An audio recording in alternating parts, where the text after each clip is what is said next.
Hi అండి. ఇప్పుడు మనము పచ్చి మాగాయ పచ్చడి ఎలా తయారు చేసుకోవాలో చూద్దామండి. ఈ పచ్చి మాగాయ పచ్చడి మనం ఇడ్లీలోకి, దోశల్లోకి, రైస్లోకి, టిఫిన్లోకి చాలా బాగుంటుందండి.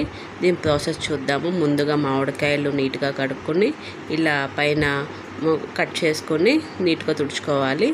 పైన ఇట్లా పొప్పలు తీసేయాలండి. తర్వాత వీడియోలో చూపించిన విధంగా ఇలా చిన్న చిన్న ముక్కల కింద లేయర్స్ కింద కట్ చేసుకోవాలి. ఇలా చిన్న చిన్న ముక్కల కింద కట్ చేసుకుంటూ ఉండాలండి. అన్ని మామిడికాయలు అట్లనే కట్ చేసుకోవాలి. కట్ చేసుకున్న తర్వాత ఇట్లా ఈ ప్రాసెస్ విధంగా ఇట్లా కూడా మనము వీడియోలో చూపించిన విధంగా ఇలా కూడా మామిడికాయలు కూడా ఇట్లా కూడా కట్ చేసుకోవచ్చండి. ఈ మామిడికాయల్ని నేను ఒక 12 కాయలు తీసుకున్నానండి. 12 కాయలు కట్ చేస్తే అన్ని ముక్కలు ఇన్నైనాయండి. ఇవి కొలత వేసుకుంటే 2 కిలోలు అయినాయండి. వీటిని ఎండలో ఎండబెట్టుకుందాము. ఒక 2 అవర్స్ కానీ 3 అవర్స్ కానీ ఎండలో ఎండబెట్టుకోవాలి. ఎండలో ఎండబెట్టుకోవడం వల్ల ముక్కలకి ఏమైనా తడి ఉంటే అవి డ్రై అయిపోతాయండి. డ్రై అయిపోయిన తర్వాత ముక్కలు ఇట్లా ఉంటాయి. దీంట్లో నేను 70 గ్రాములు ఆవపిండి వేసుకున్నానండి. 2 కిలోలకి 70 గ్రాముల ఆవాలు వేసుకున్నాను. అంటే మాగాయలో ఆవపిండి కొంచెం తక్కువ వేసుకుంటారు కాబట్టి నేను తక్కువ వేసుకున్నాను. ఒక 5 వెల్లుల్లి కూడా నేను యాడ్ చేసుకున్నాను. కొన్ని మెంతులు కూడా వేసుకున్నానండి.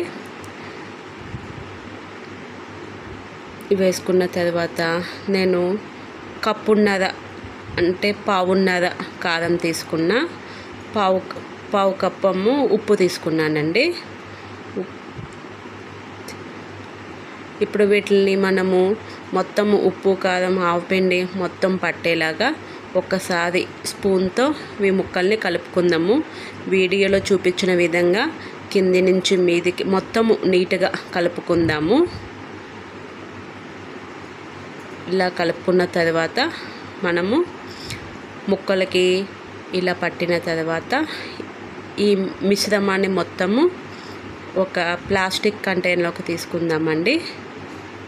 ఇలా మొత్తము మనం కలుపుకున్న ముక్కలన్నీ తీసేసుకున్న తర్వాత మనము దీంట్లో ఆయిల్ పోసుకుందామండి. నేనైతే పల్లీలు నూనె వాడాను.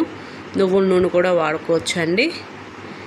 ఈ పల్లీల నూనె, నువ్వుల నూనె అయితేనే చాలా బాగుంటుందండి పచ్చడికి. ఇది ఇట్లా చేసుకున్న పచ్చడి సంవత్సరం పాటు నిల్వ ఉంటుంది. చాలా బాగుంటుందండి. మనం ఉప్పు, కారం, మసాలాలు మంచిగా వేసుకుంటే బాగా ఉంటుంది. నూనె వేసుకున్న తర్వాత ఒకసారి కలుపుకోవాలి. కలుపుకున్న తర్వాత నేను 5వ రోజున దీన్ని మూత తీసి ఓపెన్ చేశానండి. ఇట్లా ఉంది పచ్చడి. దీన్ని కూడా 5వ రోజున కూడా మనము ఇలా కింద నుంచి మీదికి మొత్తము ఒకసారి కలుపుకోవాలి. ఇది ఇట్లా కలుపుకున్న తర్వాత ఉప్పు తక్కువ అయితే మనం కొంచెం ఉప్పు యాడ్ చేసుకోవాలండి. మనం ఉప్పు కారం ఒకసారి చూసుకోవాలి. ఈ పచ్చడి సంవత్సరం పాటు నిల్వ ఉంటుందండి.